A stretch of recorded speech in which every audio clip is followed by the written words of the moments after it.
Anin Boujou, band members, today is August 30th. It's been a couple of weeks since I did my last video, so I have lots of news today. I'd like to start off talking about some of the exciting things that occurred over the last month. And last week, we had a ribbon cutting for the Onamia Child Care Center that is located, of course, in Onamia. There's opportunity for another daycare center for working parents. Also, along with that, Onamia Child Care Center also had a grand opening for Red Willow Estates. It is a 30-unit townhouse community that is also in Onamia. Want to give a big shout out to the Mille Corporate Ventures team for doing a tremendous job on these two projects. And say, of course, miigwech and congratulations, Commissioner Nekwanabe and your staff for a job well done. Other meetings that happened this past month, I met with the governor in his office, and Joe Nekwanabe Jr. attended as well. And we did a quick update on the cannabis business project that the band is proposing and moving forward with. And also we talked about sports betting and how that looks for the next legislative session. I also met with State Senator, Majority Leader.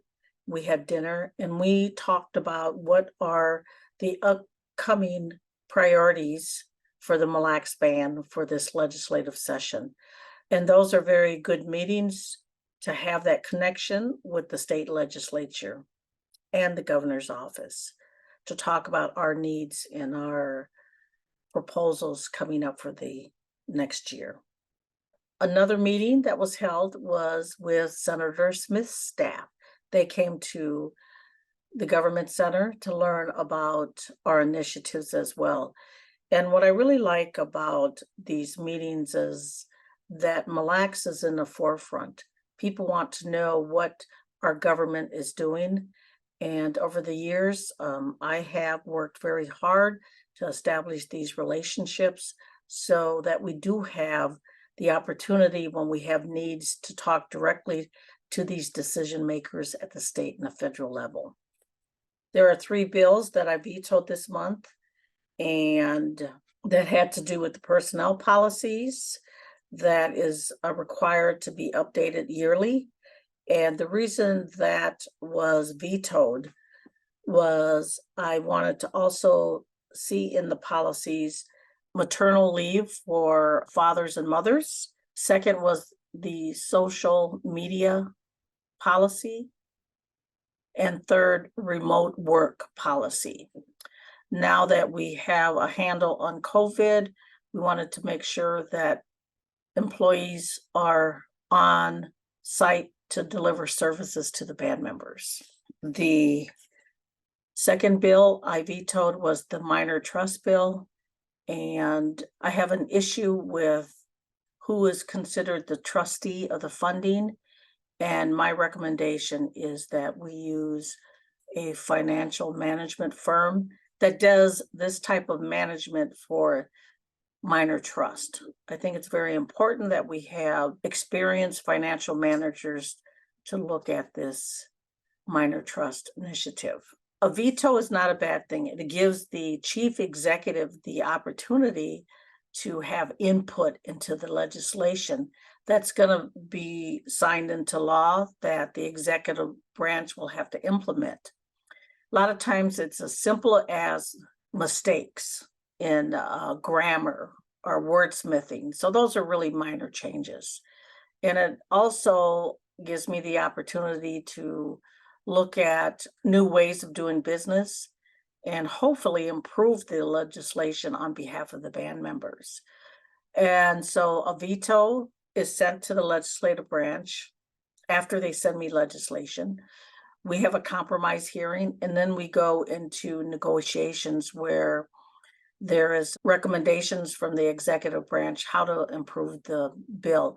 For instance, in the personnel policies, we don't have maternity leave policies, and we really need that. So there's two options after the negotiations of a vetoed bill is conducted, is either the changes are made and the bill goes into law, or there is no compromise and the bill is put on hold and can't be addressed for 6 months. As a band member, you have the opportunity to comment on any of the legislation that's brought forth, and there's a process through the legislative branch. News regarding the Department of Natural Resources. The Mille Band has been selected as one of the 4 tribal nations to participate in this year's elk run in Wisconsin. Hunting parties of no less than 4 individuals can enter the raffle to participate in the hunt.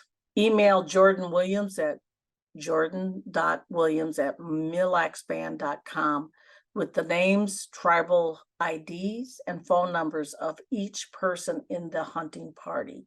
You may also call Jordan at 320-630-0522 to enter. Entry deadline is Tuesday, September 5th at 5 p.m. More information on the DNR Facebook, as well as the band's Facebook. Do you have an idea for a business? Are you wondering what it takes to make your idea a reality? Join Cohort 21 of the Enterprise Academy within the Tribal Economy Business Incubator Program through the Mille Corporate Ventures. In partnerships with the Initiative Foundation, the Enterprise Academy will begin its 12-week course on October 3rd. So to learn more about the application process, you can enter your interest to be a part of this cohort at ifound.org/economy/enterprise academy. And that's a mouthful, so please look on the Facebook to get the correct information. And with that, I'd like to say good day, and I will talk to you soon. Miigwech.